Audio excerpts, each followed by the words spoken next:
Hello, welcome back to the Truth to You podcast.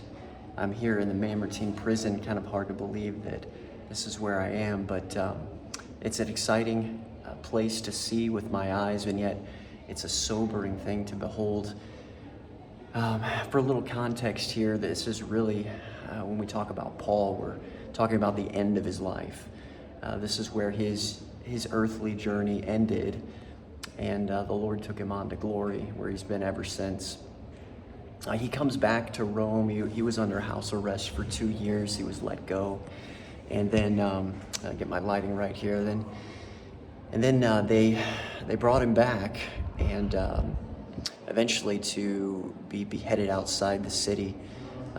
Historically, this is connected to a massive event in Roman history. Nero wanted to do some building. The Senate said no. This is the short of it. And for that reason, he set fire to the city. 2/3 of the city burned down. He needed a scapegoat in that, and so he blamed the Christians. And so in regards to that, he begins taking up some of the prominent leaders that included the Apostle Paul. So the Apostle Paul gets rounded up. Again, he spent 2 years under house arrest in Rome, but he eventually was let go for a time, and then they brought him back, most likely, to this place. And he would have been lowered into the floor right over here. And you take a walk down these stairs. I'm gonna try to do that in a second. There's some people here. You know, it's the stairs that go down behind, but nonetheless, he would have been lowered down here. It's very dark down there. It's very moist. You can imagine that a lot of sickness. Could have been fostered there. And then, of course, not to mention how he would have gotten by. It's just a place in the ground, and you'll see that here in just a second. I'll show that to you. But nonetheless, he would write a couple of what we call prison epistles here. 2 Timothy for sure. A lot of people think maybe Philemon was written from here, Titus, and as you read 2 Timothy, you really sense that he understood that the Lord was going to take him home soon, and that his earthly journey was ended. I'm reminded of some of the things that he said. He said, I'm now ready to be offered up. He saw his life as almost a drink offering being poured out. You see being poured out in the scriptures. You see that language mentioned. And, he says, I've fought a good fight. I've kept the faith. And what a testimony the Apostle Paul was to all of us, and continues to be. I'm going to go ahead and try to walk down here. And the orientation of my camera here is facing me, so this is going to be a little tricky. I'll try not to fall down, but as you can see, we're going down here. This would have been where the Apostle Paul, I don't know what the lighting's going to do, it's where he would have been kept. And also the Apostle Peter. A lot of people believe that they may have even been kept here at the same time. I don't know if you can see this. A little bit of light down here. There's a lot of moisture in the air. He would have been lowered through that hole in the floor, and then just kind of left for himself. And he's here, he's waiting, he's writing, and he's redeeming the time until the Lord takes him home.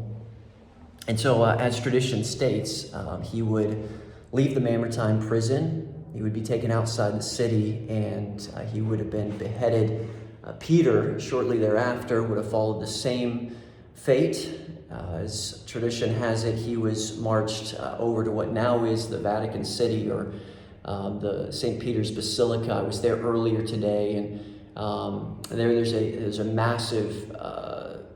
They call it St. Peter's Square. It's actually a circle, but they would have put him to death there. And of course, if you're up with tradition as well, they crucified him upside down. So Nero, that's a whole nother topic we could talk about. He was a wicked man. Some might even say that he was possessed or heavily influenced by the devil. He would do so many things to try to discredit Christianity or even wipe it out. But obviously we know the rest of the story. The winds of Christianity swept across to this area and continued out as the gospel of Jesus Christ continued on and on. But what a blessing to be able to see some of the places that we know the Apostle Paul, his footsteps were, and yet very sobering. And as I'm walking out now, I'm sort of thinking in my own life. I'm thinking, the Lord gives us only so much time. And to be able to get to the end of your life and to say very confidently, hey, I've fought a good fight, I've kept the faith.